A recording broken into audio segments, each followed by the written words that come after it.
ভালো উচ্চারণ হয় না, কিছু মনে করবেন না। তো আমার খুব ভালো লাগছে আজকে এখানে আমি এই শিশুদের পাশে এসে দাঁড়িয়েছি। আর বাচ্চারা তো মানে কি বলবো, এদেরকে এক ধরনের একজন কতগুলো ফুল ফুটে আছে এখানে।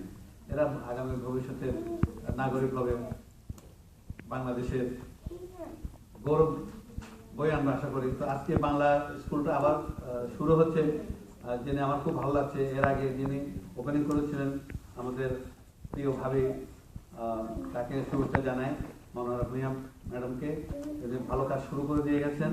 তো আজকে আমি এই কাজটা আবার শুরু করতে যাচ্ছি, আপনাদের সহযোগিতা দরকার। তো বিসমিল্লাহ করে আমি কাজ শুরু করতে যাচ্ছি আজকে, সরে দিয়ে আপনারা সহযোগিতা করবেন। ধন্যবাদ।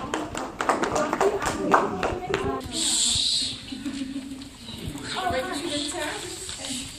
বাচ্চারা, তোমরা কখনো ভুলে যাবে না যে তোমরা বাংলাদেশে কে বিলংস করো এবং বাংলাদেশ তোমাদের দিকে তাকিয়ে আছে।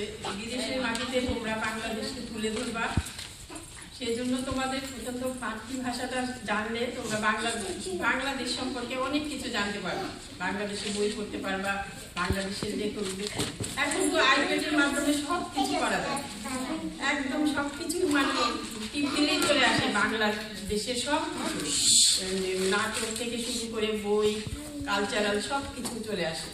কাজে তোমরা, আমি আশা করবো যে তোমরা বাংলাদেশকে কখনো ভুলে যাবে না। বাবা মার দেশ হলেও এটা তোমাদের জন্মভূমি, কিন্তু ওইটাও কিন্তু তোমরা বিলং করো।